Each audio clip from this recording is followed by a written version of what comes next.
축원합니다. 요즘 이사야서를 묵상하면서 이제 저는 많은 생각을 하게 되는데요.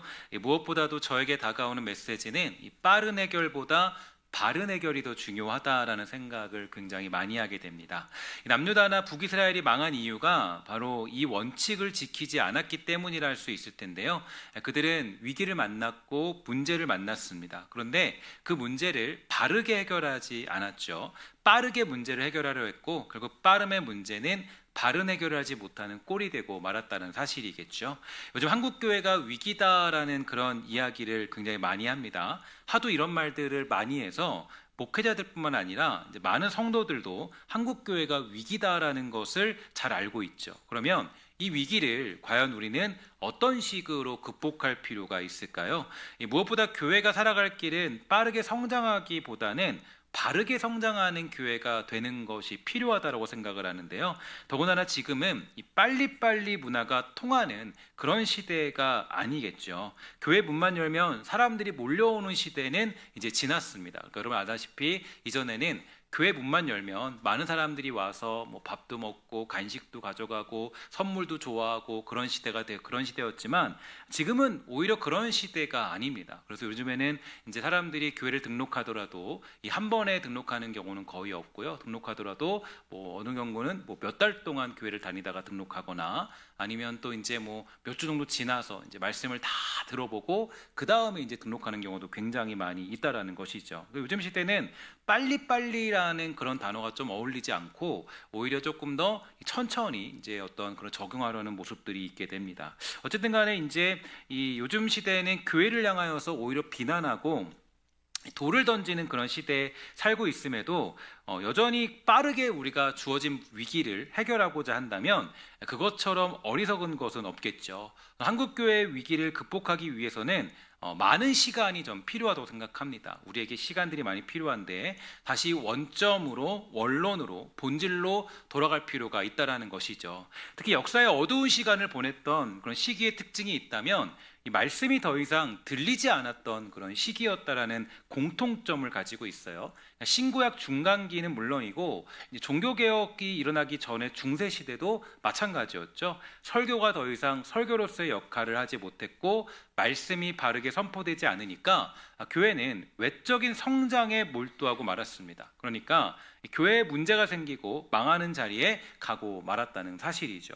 그러므로 이 종교개혁이라는 것이 어떤 의미를 가지고 있냐면 사실은 무엇보다 이 하나님의 말씀으로 돌아가자, 본질로 돌아가자, 초대교회의 그 역사로 다시 돌아가자라는 그런 어떤 메시지가 거기에 담겨져 있습니다. 그러나 중요한 건 그 말씀으로 돌아가자, 본질로 돌아가자라는 것이 쉬운 일이 아니라는 거예요. 그러니까 소위 말해서 교회가 성장하기 위해서 가장 쉬운 방법은 마케팅 전략을 사용하는 것입니다. 마케팅적으로 교회를 세워나가면 사람들을 모으는데 굉장히 많은 큰 어떤 도움을 가질 수 있고 마케팅을 하면은 교회가 이제 사람들은 많이 모일 수가 있겠죠. 그러나 그것이 어떤 교회 문제를 해결할 수 있는 방법은 될 수가 없다라는 거예요. 중요한 것은 천천히 시간을 가지고 어렵고 복잡한 길을 선택해야 됩니다. 소위 말해서 우리가 자녀를 키울 때도 우리가 빠르게 굉장히 쉽게 문제를 해결하려고 그러면은요,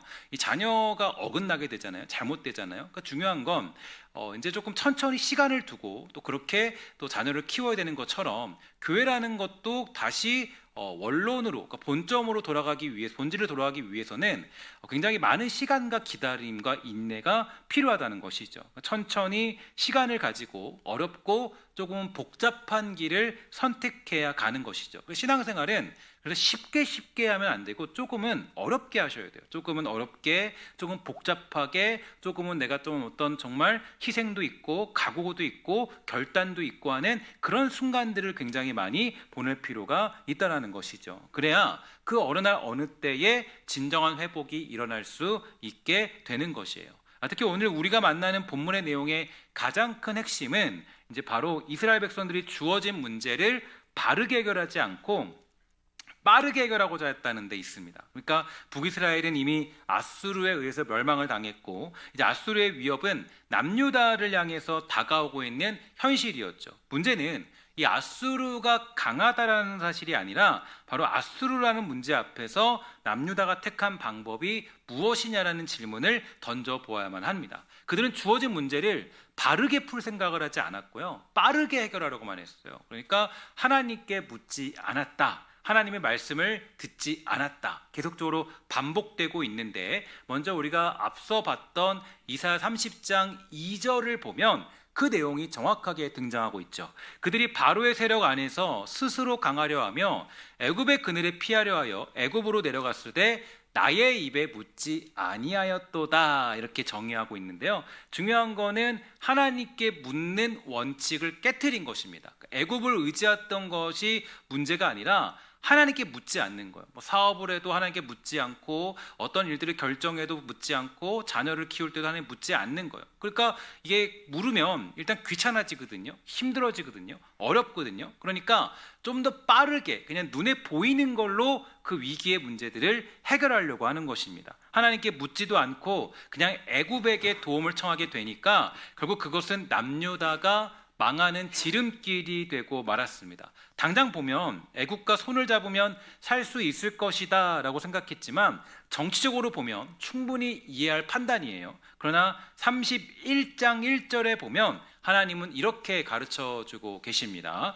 도움을 구하러 애굽으로 내려가는 자들은 화 있을진저 그들은 말을 의지하며 병거가 많은가 마병이 심히 강함을 의지하고 이스라엘의 거룩하신 이를 앙모하지 아니하며 여호와를 구하지 아니하도다, 이렇게 얘기해주고 있어요. 그러니까 문제는 애굽을 의지한 것이 아니라 문제를 바르게 해결하지 않으려 한 것입니다. 그냥 주어지는 문제를 빠르게만 해결하려고 하니까 문제는 더욱더 문제를 낳을 수밖에 없었다라는 것이 성경이 주는 그런 메시지라고 정의할 수가 있겠습니다. 예를 들어서 이런 겁니다. 선생님이 학생에게 수학 문제 10개를 내줬어요. 그러면 그 수학 문제 10개를 가장 빨리 풀 수 있는 방법은 어떤 것일까요? 당연히 그거는 답안지를 보고 풀면 가장 완벽하고 정확하게 풀 수가 있을 거예요. 그리고 무엇보다 중요한 건 답안지를 보면 아주 빠르게 풀 수가 있어요. 그러나 선생님이 요구하는 것은 정답을 맞추는 것보다 시간이 오래 걸려도 바른 방법으로 문제를 푸는 거 아니겠습니까? 그것이 바로 성장의 방법이 되기 때문이에요. 그러니까 우리도 마찬가지예요. 어떤 문제를 만나고 위기를 만났다면 당장에 눈에 보이는 아주 급하게 빨리 해결할 수 있는 해결책들이 있어요. 그러나 문제를 빠르게 해결하려고 하면 안 됩니다. 다시 한번 하나님의 뜻이 무엇인지, 하나님이 뭐라고 이야기하시고 무엇을 나에게 말씀하시는지, 힘들어도 어려워도 해야 되는 것이 무엇인지 살펴보고 그 일을 감당할 줄 아는 모습이 필요한 것이에요. 오늘 문제를 만나서 어떻게 될 줄 모르는 분들이 있다면 주어진 문제와 상황을 빠르게가 아니라 바르게 해결할 줄 아는 영적인 능력이 사랑하는 성도들 우리 모두에게 있게 되기를 주의 이름으로 간절히 부탁을 드리겠습니다. 그럴 때 하나님의 도우심이 있을 것이고 그때 놀라운 하나님의 역사가 여러분의 삶과 가정과 사업 가운데 일어나게 되는 줄 믿습니다. 이제 오늘 본문이 우리에게 주는 교훈이 무엇인지 한번 살펴보면서 우리의 믿음을 다시 한번 재정립하길 원하는데요. 첫째로 이 바른 해결을 위해서는 우리의 왕이 누구인지 바로 세울 필요가 있다라는 사실이에요.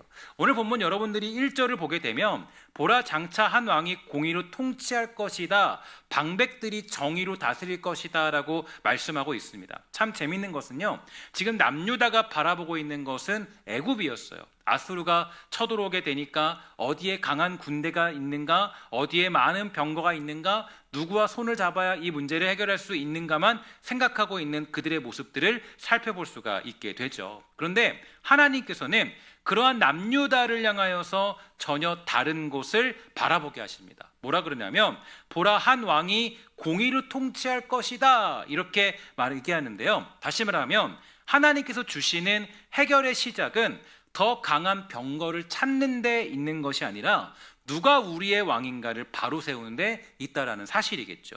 이 말씀에 등장하는 왕을 역사적으로는 히스기야랑 연결해서 생각할 수 있겠지만 이 아하스가 하나님을 떠나서 잘못된 길을 걸어갔다면 히스기야는 어땠어요? 성전을 정결하게 하고 예배를 회복하면서 하나님 앞에 돌아가고자 했던 왕 아니었습니까? 그러나 이사야가 오늘 본문에서 그리고 있는 왕의 모습은 히스기야에게만 국한된 것이 아니라 바로 누구냐면 예수 그리스도를 의미하는 것입니다. 왜냐하면 이 왕이 통치하자 단지 정치만 바뀌는 것이 아니고 사람의 눈이 열리고 귀가 열리고 가치의 판단이 달라지고요. 마지막에는 평화와 안전의 나라까지 만들어지기 때문에 결국 여기서 말하는 왕은 히스기야뿐 아니라 바로 예수 그리스도를 의미하고 있다라고 해석할 수가 있다라는 사실이죠.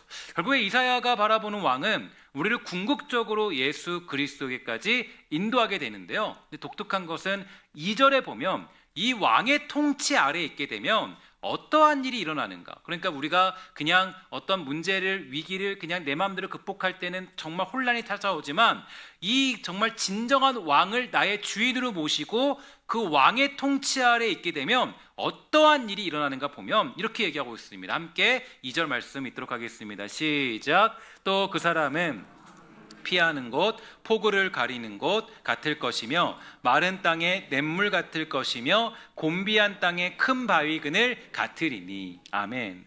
왕이라고 하면 보통 우리는 높은 곳에 앉아서 명령하는 사람을 생각을 하죠. 그러나 성경이 말하는 왕, 즉 예수 그리스도는 다릅니다.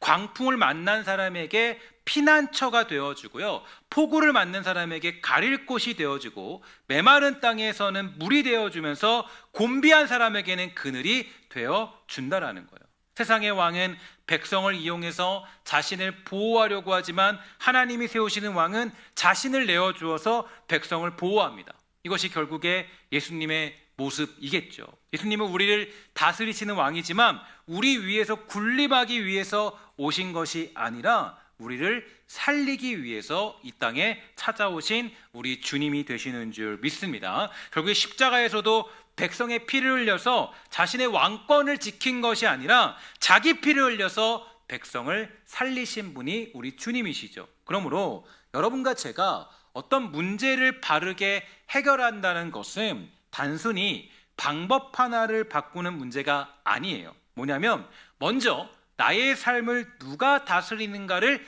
바꾸는 겁니다. 그러니까 내가 지금 가장 중요한 문제 해결의 방법은 뭐냐면 그냥 그 문제를 해결하기 위해서 급급하게 매달리는 것이 아니라 먼저 해야 될 것은 나의 왕이 누구신가, 나를 다스리시는 그분이 누구신가, 내 문제를 내가 왕이 되어서 해결하려고 할 것인가, 아니면 예수 그리스도를 왕으로 인정하고 그분의 방법을 따라갈 것인가.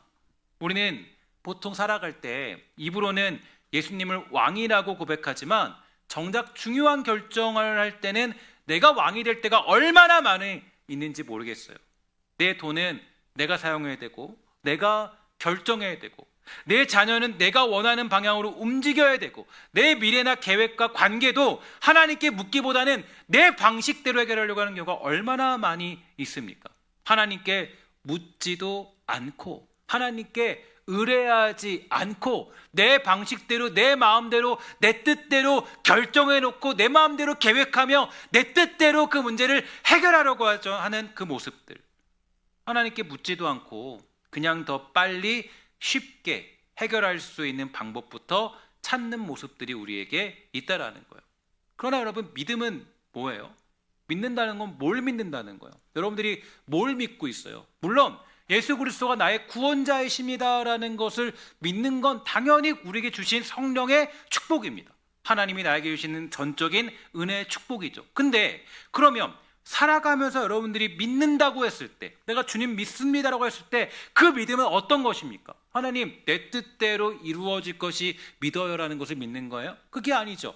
믿음이라는 것은 어떤 것이냐? 믿음은 바로 예수님을 나의 왕으로 모시는 거예요. 내가 믿는다라는 것은 주님이 나의 왕 되시면, 주님이 내 인생의 왕이 되시면 내 인생의 모든 문제가 하나님 안에서 이루어질 것이고, 주님이 나의 왕 되시면 주님이 나의 왕이심이라고 고백하는 그 믿음, 그 믿음이야말로 진짜 우리가 살아가는 신앙의 믿음 생활이라는 거예요. 세상에 많은 왕들이 있겠지만 정말로 진정한 왕은 우리 주님밖에 없다라는 것을 믿는 것이 우리의 믿음이라는 것이에요. 그 믿음은 굉장히 쉽진 않아요. 마치 땅속 깊이 박혀있는 나무 뿌리를 뽑아내고 새로운 나무를 심는 것과 같습니다. 제가 보통 보니까 이 나무라는 것이 굉장히 이 파내기 힘들더라고요. 근데 저희 그 되게 작은 화단이지만 그 옆에 화단이 있지 않습니까? 거기서 이제 그 이렇게 나무 뿌리를 잘라낸 것들이 몇 개 있어요. 근데 그거를 이제 뽑아내려고 했던 적이 있었는데 안 뽑혀요, 잘. 왜냐면 아직도 뿌리가 이렇게 있어요. 자, 다 파야 돼요. 나무를 뽑아내려면.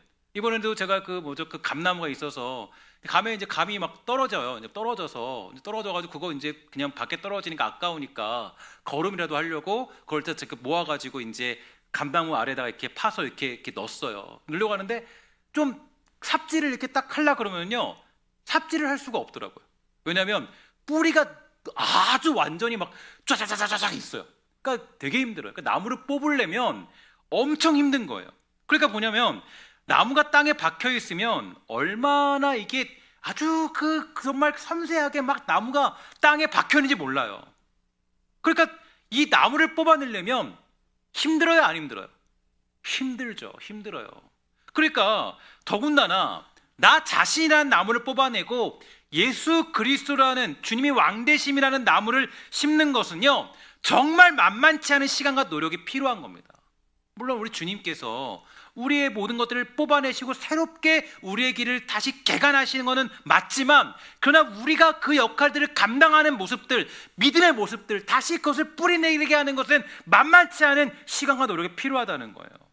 그분을 나의 왕으로 모시게 된다면 힘들지만 어렵지만, 그러니까 내가 나의 왕으로 모시고 살아가는 것을 버리고 주님을 나의 왕으로 모시고 살아가는 게 힘들고 어렵지만 그분을 나의 왕으로 모시게 된다면 매우 놀라운 축복이 주어질 수 있다라는 거예요. 주님을 나의 왕으로 모시는 거. 제가 이번에 지난 금요일에 거기 가나안교회 청년부에 가서 설교를 하면서 느헤미야 설교를 했거든요. 느헤미야를 이제 1장부터 13장까지를 거의 1시간 반 동안 다 설명하면서 설교를 했어요. 근데 중요한 게 뭐냐면, 재밌는 게 그 느헤미야서를 보면은 그 느헤미야에서 백성들이 하나님을 만나고 가장 먼저 그 느헤미야 개혁 중에서, 느헤미야가 이제 그 백성들을 개혁하잖아요. 개혁하는 가운데 가장 그 놀라운 개혁이 있습니다. 어떤 개혁이냐면 11조의 개혁이에요. 11조의 개혁을 통해서 뭐라냐면은 그 자기의 인생을 그 힘들고 어렵지만 11조를 들으는 인생으로 변화시킴으로 뭐를 만드냐면 그들이 하나님을 나의 왕으로 모시는 그 자리로 세워가는 과정을 만들어냅니다. 그러니까 여러분, 우리가 소위 말해서 신앙생활 때 11조 하는 거 굉장히 어렵잖아요. 힘들고 어렵잖아요. 이거 들으려면 복잡하고 힘들고 어렵잖아요. 그러나 그런 노력들, 그런 어떤 내가 주님을 나의 왕으로 모시고 있다면, 물질이 나의 왕이 아니라 하나님이 나의 왕으로 모시고 있는 그 모습들이 힘들고 어렵지만 도전하면 하나님께서 어떻게 하시는 거예요? 거기에서 하나님의 놀라운 통치와 역사가 일어날 수 있게 된다라는 것이에요. 하나님의 요리문답 31문을 보면 예수 그리스도를 우리의 영원한 왕이시다라고 고백하면서 이렇게 얘기합니다. 그분이 말씀과 성령으로 우리를 다스리시며 우리를 지키고 보호하신다. 왕이신 그리스도를 우리 마음에 모시고 살아가는 것은 정말 힘들고 어려운 거예요. 그러니까 우리가 당장에 주일에 예배하는 거 어렵잖아요. 주일날 하루 내내 예배하는 거 어렵잖아요. 하나님께 11조 드리는 거 어렵잖아요. 내가 주님을 나의 왕으로 모시고 표현하는 거 어렵잖아요. 그러나 그 더디고 힘든 일처럼 보이지만 결국 그 바른 해결책이 우리에게 진정한 평안과 기쁨을 준다라는 것입니다. 그러므로 여러분들이 문제와 위기를 만났을 때 가장 먼저 묻고 확인해야 될 것은 무엇이냐? 어떻게 하면은 그 문제를 빨리 해결하고 피할 수 있을까? 이것이 아니라 이 문제 가운데 왕이신 주님은 나에게 무엇을 말씀하고 계시는가가 되어야 하는 것입니다.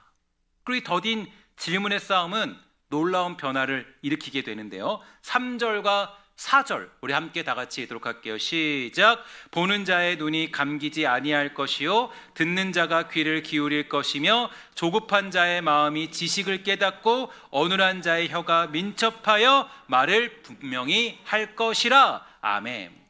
즉 왕이 바로 서게 되니까 사람의 눈이 바로 되고 귀가 바로 되고 마음이 바로 되고 말이 바로 됩니다. 사실 문제가 생겼을 때 가장 먼저 망가지는 것은 우리의 판단들이죠.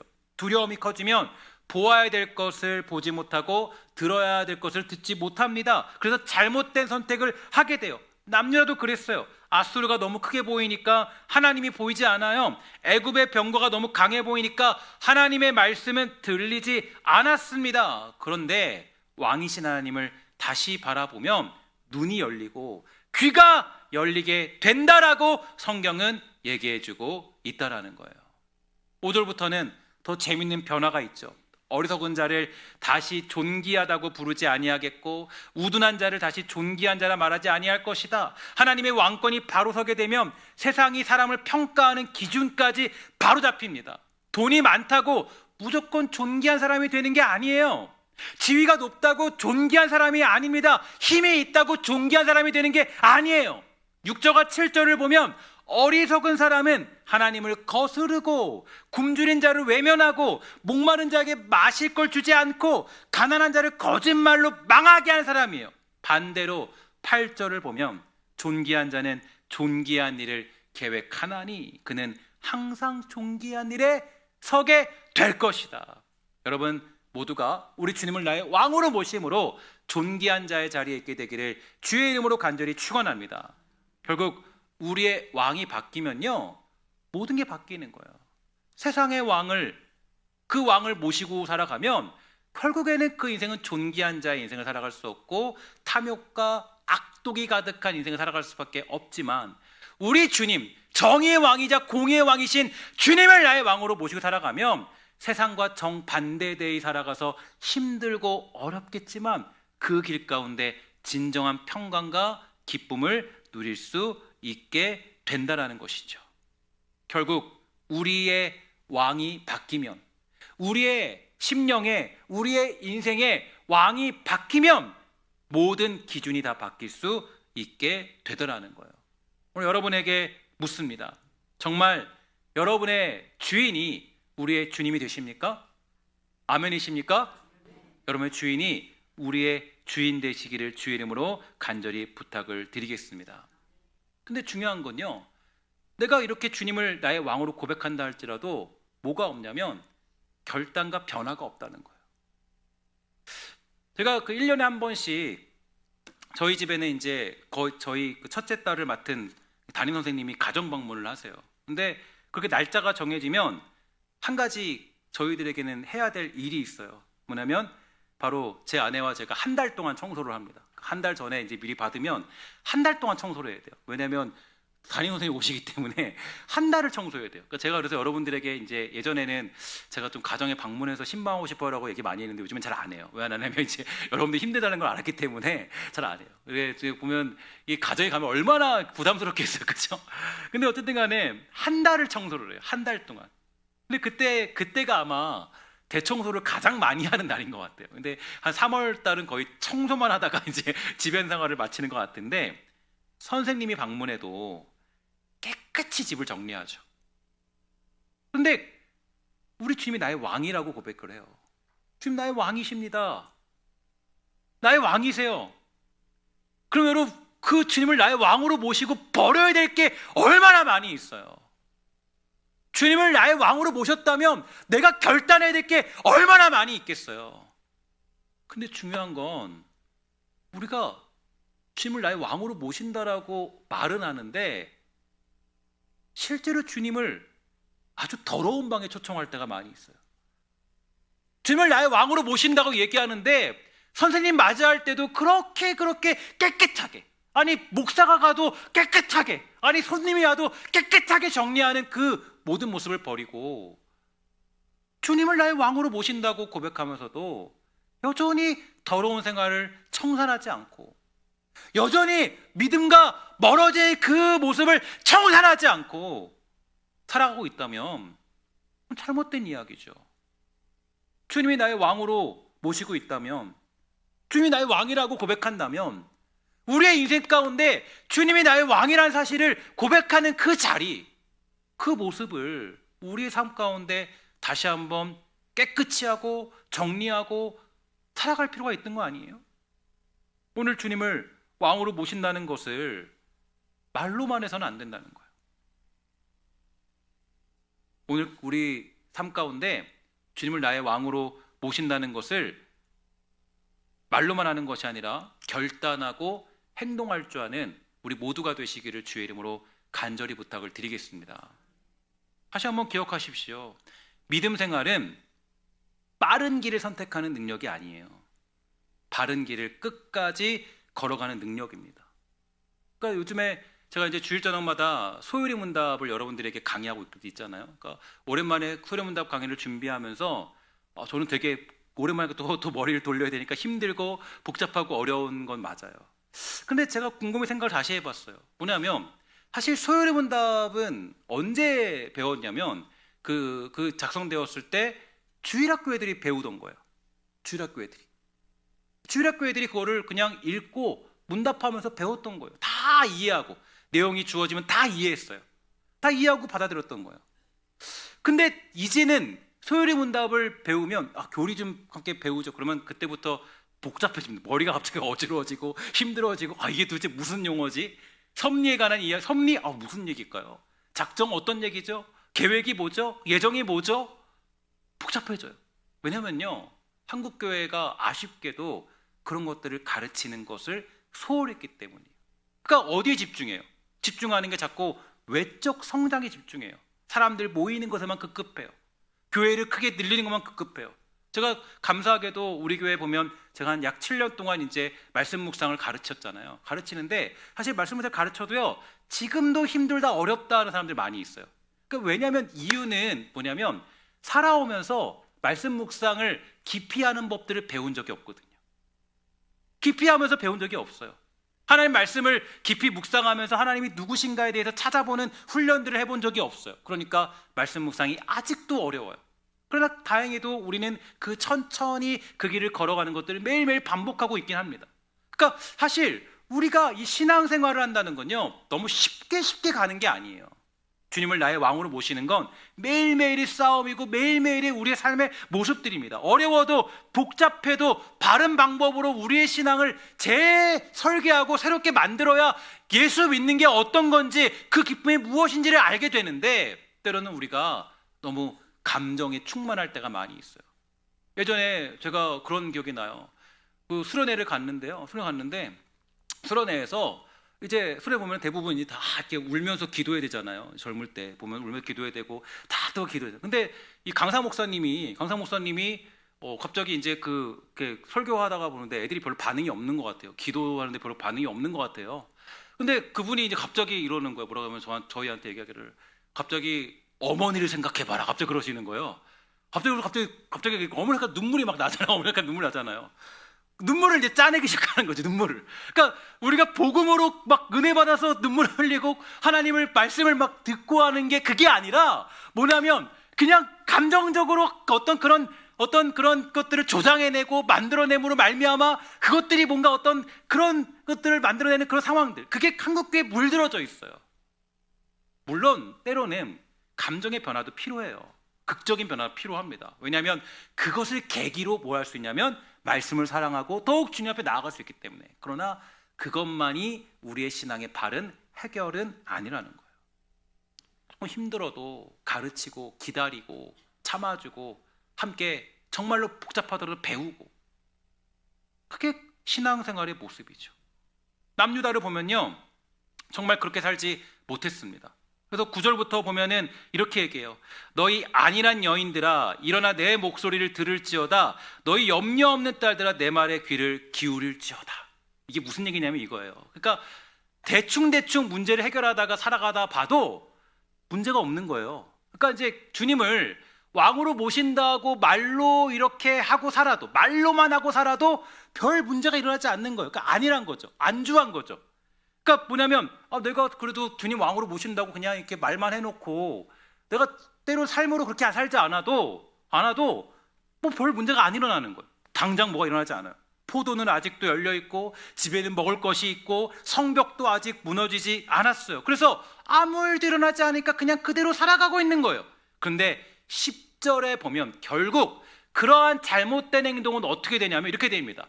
너희 염려 없는 여자들아 1년 남짓 지나면 너희가 당황하리니 포도 수확이 없고 열매 거두는 일이 이르지 않을 것이다.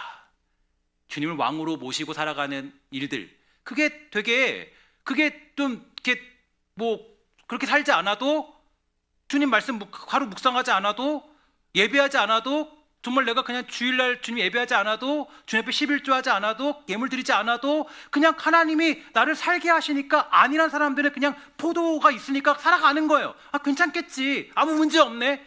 근데 어떤 일이 있냐면 1년 지났을 때, 1년이 뭐 언제인지 모르겠죠. 1년 지났을 때 너가 당황하게 될 거야. 너가 나를 왕으로 모시고 있지 않으면 당황하게 될 건데 어떻게 되냐면 포도 수확이 없고 열매 거두는 일이 이르지 않을 거다. 그때가 올 거다. 너희들 지금 괜찮아 보이지만 그때가 반드시 올 거다라고 얘기해주고 있는 거예요. 그러니까 우리에게 있어서 주님을 나의 왕으로 모시는 일은 굉장히 시급한 일입니다. 지금 당장 어떠한 사건이 일어나지 않는다고 해서 그게 괜찮은 게 아니라는 거예요. 어느 때 하나님이 그것을 기억하시더라.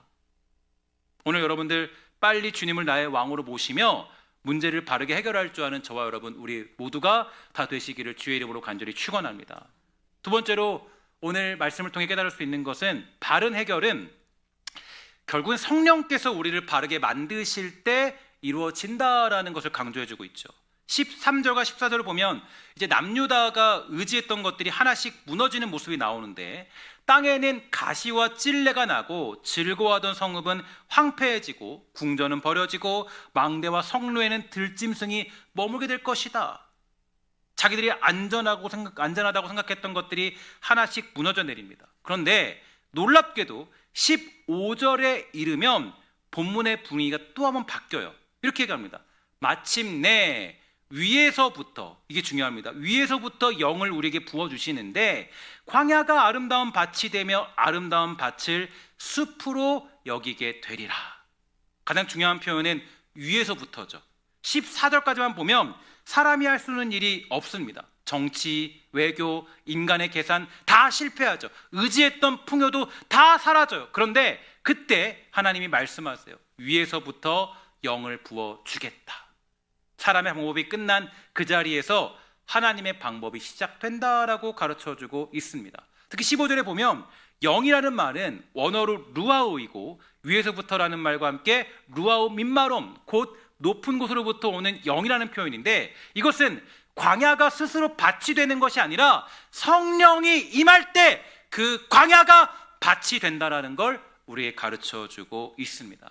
여러분들의 광야가 성령의 놀라운 임재로 말미암아 밭이 되는 역사가 일어나게 되기를 주의 이름으로 간절히 축원합니다. 이게 복음의 방식이에요. 성령이 전적인 은혜 가운데 임하게 되는 그날. 그러니까 우리는 늘 성령을 고대하는 인생을 사는 이유가 거기에 있어요. 그러니까 성령이 임하게 되는 건 하나님의 전적인 은혜예요. 우리가 뭐 노력을 했고, 우리가 뭘 했고, 우리가 어떻게 하고, 우리가 뭘 했기 때문에 임하는 것이 아니라 성령의 전적인 은혜입니다. 단 중요한 건 우리가 기도하고 소망하고 바라는 것들에 대해서 하나님은 한 번도 외면하지 않기 때문에 우리가 성령을 고대할 때 그때 성령의 역사가 광야 가운데 임하여서 광야가 밭으로 변하는 놀라운 역사가 일어나게 된다라는 것이죠. 그때 16절에 보니까 여러분들의 광야가 성령이 임하면 이렇게 변한다고 합니다. 함께 다 같이 있습니다. 시작. 그때 정의가 광야에 거하며 공의가 아름다운 밭에 거하리니. 아멘. 성령이 임하니까 단순히 기분 좋아지고 마음이 뜨거워지고 어떤 그런 것이 아니라 정의와 공의가 임하게 됩니다. 바르지 않았던 것이 바르게 되죠. 사람을 대하는 태도가 바뀌고 돈을 사용하는 방식이 바뀌고 나보다 약한 사람을 대하는 모습이 달라집니다. 맺힐 수 없던 성령의 열매가 성령이 임하게 되면 성령의 열매가 맺히게 된다라는 거예요. 다시 말하면 성령께서 직접적으로 우리에게 임하셔서 우리를 바르게 만들어 가시는 그때가 찾아온다라는 거예요. 그러므로 우리가 위기를 만나고 문제를 만났을 때 그것을 바르게 해결하는 방식은 주님을 나의 왕으로 모시는 방법밖에 없다라는 거예요. 주님을 나의 왕으로 모시면 성령의 충만한 역사가 여러분 삶 가운데 임하게 되는 줄 믿습니다. 그분을 나의 왕으로 모시는 일을 멈추지 마십시오. 주님을 나의 참된 왕으로 모시고 있는가를 매일같이 질문하세요. 또한 문제를 만났을 때 우리가 해야 될 일은, 우리의 바람은 뭐냐면 성령의 뜨거운 역사를 구해야 됩니다. 저는 최근에 이사야서를 묵상하면서 굉장히 놀라운 패턴을 깨달았습니다. 그러니까 어떤 패턴이냐면, 물론 알고 있던 것이지만 묵상하면서 하나님이 저에게 보여주신 것은 언제나 우리 안에 일어나는 회복은 우리 편이 아니라 하나님 편에서 일어나더라. 하나님이 회복을 일으키시더라. 우리는 행한 것 죄밖에 없지만 하나님이 스스로 전적으로 하나님께서 우리 안에 그 모든 회복을 일으키시더라. 우리는 늘 배반하고 지 멋대로 살고 말해도 멀리 도망치지만 하나님은 우리에게 직접 오셔서 자기 일을 이루어내신다. 이것을 깨닫는 게 곧 우리 안에 일어나야 될 성령의 역사가 되는 것이에요. 아, 하나님이 전적으로 우리를 회복시키시는구나. 이걸 깨닫는 게 곧 뭐냐면 복음의 역사고, 이게 곧 가장 중요한 복음의 핵심입니다. 하나님을 아는 사람들, 하나님 안에 은혜를 받은 사람들은요, 이러한 사실들을 깨닫게 되는데, 그 증거가 어딨냐면 느헤미야서를 보면은 그 증거가 아주 잘 나타나고 있어요. 느헤미야서를 보면은요, 그 이스라엘 백성들이 회개하고 깨닫는 장면이 있거든요. 그러니까 자신들이 깨닫는 장면인데, 이 느헤미야 9장을 보면 9장에 그 모든 내용들을 딱 한번 읽으면 구약에서 어떠한 일들이 일어나는지를 정확히 보여주고 있습니다. 제가 좀 길지만 여러분들에게 한번 봉독하여 읽도록 할게요. 느헤미야 9장 7절부터 31절까지 말씀입니다. 제가 읽도록 하겠습니다. 주는 하나님 여호와시라. 옛적에 아브라함을 택하시고 갈대아 우르에서 인도하여 내시고 아브라함이라는 이름을 주시고 그의 마음이 주 앞에서 충성됨을 보시고 그와 더불어 언약을 세우사 가나안 족속과 헷 족속과 아모리 족속과 브리스 족속과 여부스 족속과 기르가스 족속의 땅을 그의 씨에게 주리라 하시더니 그 말씀대로 이루셨사오매 주는 의로우심이로소이다. 주께서 우리 조상들이 애굽에서 고난받는 것을 감찰하시며 홍해에서 그들의 부르짖음을 들으시고 이적과 기사를 베푸사 바로와 그의 모든 신하와 그의 나라 온 백성을 치셨사오니 이는 그들이 우리의 조상들에게 교만하게 행함을 아셨습니다. 주께서 오늘과 같이 명예를 얻으셨나이다. 또 주께서 우리 조상들 앞에서 바다를 갈라지게 하사 그들이 바다 가운데를 육지같이 통과하게 하시고 쫓아오는 자들을 돌을 큰 물에 던짐같이 깊은 물에 던지시고 낮에는 구름 기둥으로 인도하시고 밤에는 불 기둥으로 그들이 행할 길을 그들에게 비추셨사오며 또 시내산에 강림하시고 하늘에서부터 그들과 말씀하사 정직한 규례와 진정한 율법과 선한 율례와 계명을 그들에게 주시고 거룩한 안식일을 그들에게 알리시며 주의 종 모세를 통하여 계명과 율례와 율법을 그들에게 명령하시고 그들의 굶주림 때문에 하늘에서 그들에게 양식을 주시며 그들의 목마름 때문에 그들에게 반석에서 물을 내시고 또 주께서 옛적에 손을 들어 맹세하시고 주겠다고 하신 땅을 들어가서 차지하라 말씀하셨사오나 그들과 우리 조상들이 교만하고 목을 굳게 하여 주의 명령을 듣지 아니하고 거역하며 주께서 그들 가운데 행하신 기사를 기억하지 아니하고 목을 굳게 하며 패역하여 스스로 한 우두머리를 세우고 종되었던 땅으로 돌아가고자 하였나이다. 그러나 주께서는 용서하시는 하나님이시라. 은혜로우시며 궁휼히 여기시며 더디 노하시며 인자가 풍부하심으로 그들을 버리지 아니하셨나이다. 또 그들이 자기들이 위하여 송아지를 부어 만들고 이르기를 이는 곧 너희를 인도하여 애굽에서 나오게 한 신이라 하여 하나님을 크게 모독하였사오나 주께서는 주의 크신 궁휼로 그들을 광야에 버리지 아니하시고 낮에는 구름 기둥이 그들에게서 떠나지 아니하고 길을 인도하며 밤에는 불 기둥이 그들이 갈 길을 비추게 하셨사오며 또 주의 선한 영을 주사 그들을 가르치시며 주의 만나가 그들의 입에서 끊어지지 않게 하시고 그들의 목마름을 인하여 그들에게 물을 주어 40년 동안 들에서 기르시되 부족함이 없게 하심으로 그곳이 헤어지지 아니하였고 발이 부르트지 아니하였사오며 또 나라들과 족속들을 그들에게 각각 나누어 주심에 그들이 시온의 땅 곧 헤스본 왕의 땅과 바산하는 옥의 땅을 차지하였나이다. 주께서 그들의 자손을 하늘의 별같이 많게 하시고 전에 그들의 열조에게 들어가서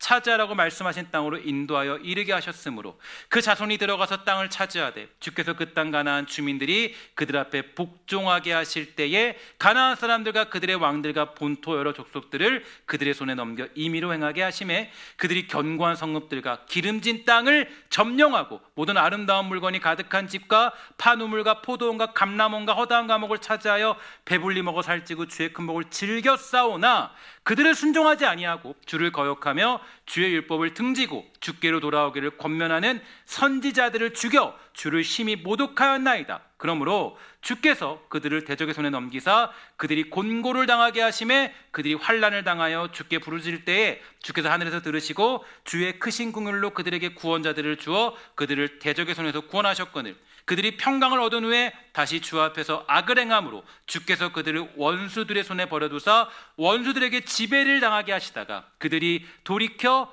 주께 부르짖음에 주께서 하늘에서 들으시고 여러 번 주의 긍휼로 건져내시고 다시 주의 율법을 복종하게 하시려고 그들에게 경계하셨사오나 그들이 교만하여 사람이 준행하면 그 가운데에서 삶을 얻는 주의 계명을 듣지 아니하며 주의 규례를 범하여 고집하는 어깨를 내밀며 목을 굳게 하여 듣지 아니하였나이다. 함께 다 같이 독하겠습니다. 시작. 그러나 주께서 그들을 여러 해 동안 참으시고 또 주의 선지자들을 통하여 주의 영어로 그들을 경계하시되 그들이 듣지 아니하므로 열방 사람들의 손에 넘기시고도 주의 크신 긍휼로 그들을 아주 멸하지 아니하시며 버리지도 아니하셨사오니 주는 은혜로우시고 불쌍히 여기시는 하나님이시니이다. 아멘.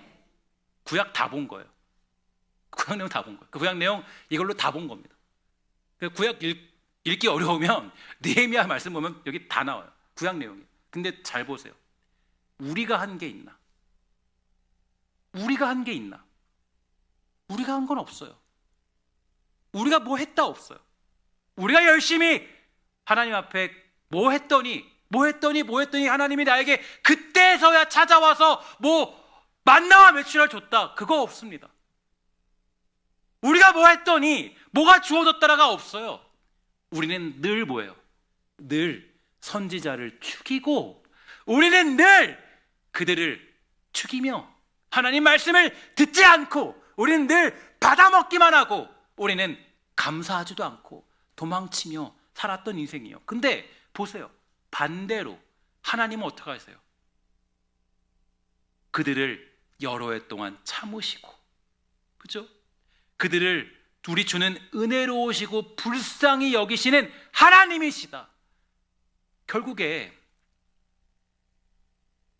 하나님의 하나님 편에서 일하시는 역사가 우리의 구원을 인도해내는 거예요. 그러니까 내가 뭐를 해서 구원이 완성되고 이루어지는 것이 아니라 내가 의롭고 경건하기 때문에 내가 주의를 잘 지켰고 내가 하나님께 잘했기 때문에 내가 구원이 유지되는 게 아니라 하나님 편에서 우리의 구원을 만들어내시고 하나님 편에서 우리의 구원을 인도해내시며 하나님 편에서 우리의 구원이 완성된다라는 것을 이 이스라엘 백성들이 에스라의 말씀을 들으며 그 말씀 가운데 자복하고 회개하면서 깨닫게 돼요. 이게 바로 하나님의 은혜구나. 결국 오늘 이사야 32장도 우리에게 얘기해 준 게 뭡니까? 그래, 모든 거 다 무슨 일이 있고 저런 일이 있고 너의 악행도 있고 다 있어. 다 모든 게 다 있어. 근데 너희들 중요한 거 하나 있어. 뭐냐면 결국 너희들이 지금 소망을 버리지 않아도 될 이유가 뭐냐면 우리 하나님은 너희를 한 번도 포기한 적이 없기 때문이야.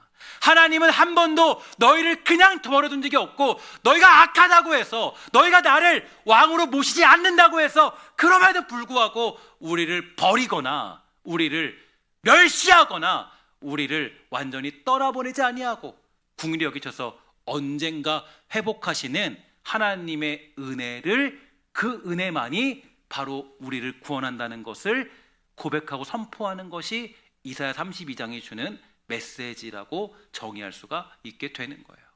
사실 우리가 주님을 나의 왕으로 막 모시지 않아도 하나님이 결국에 주님이 나의 왕 될 수밖에 없다는 사실을 알게 하실 거예요. 그러니까 여러분 보면 우리가 가장 쉬운 예로 여러분 살아갈 때 이상하게도 믿음이 없다가도요, 몸이 아프면 누굴 찾아요? 하나님 찾아. 이상해요. 갑자기 그때 가서요, 그럼 건강의 주인이 하나님 거래요. 갑자기. 그 전까지는 맨날 그냥 나 혼자 잘 살려고 살다가 갑자기 아프면요, 하나님이 나의 왕이시래요. 갑자기. 그때 가면 알아요. 그게 이상해요. 그러니까 결국에 하나님이 뭘 알게 하시냐면 주님이 스스로 자신이 왕 되심을 우리에게 보여주실 거예요. 그러나 우리에게 성경이 주어진 이상, 이 말씀이 주어진 이상 우리에게 요구하는 믿음은 뭐냐면, 너희들이 이 말씀을 알고 있으니 너희가 먼저 스스로 겸비하여서 우리 주님을 나의 왕으로 모시는 삶으로 살아내라는 것을 이 이사야 32장과 성경의 모든 내용이 우리에게 가르쳐주고 있는 것이에요. 여러분, 축복하는 것은요, 이 말씀을 통해서 다시 한번 내가 우리 주님을 나의 왕으로 모시며 우리 주님만이 나의 인생을 회복할 수 있다는 사실을 믿음으로 고백하며 선포하는 사랑하는 우리 성도를 우리 모두가 다 되시기를 주의 이름으로 간절히 부탁을 드리겠습니다. 이 말씀을 통해 다시 한번 저는 그런 생각이 들어요. 정말 어떤 문제를 만났습니까? 위기를 만났습니까? 문제와 위기를 주신 이유는 문제와 위기를 통하여 다시 한번 우리 주님이 나의 왕 되심을 고백하고 선포하라고 주신 상황입니다. 하나님이 나의 왕 되심을 고백하며 선포함으로 주어진 문제를 빨리 해결하는 것이 아니라 바르게 해결함으로 하나님과의 깊은 관계 속에 회복하는 역사가 사랑하는 성도들의 삶 가운데 일어나게 되기를 주의 이름으로 간절히 부탁을 드리겠습니다. 기도하겠습니다.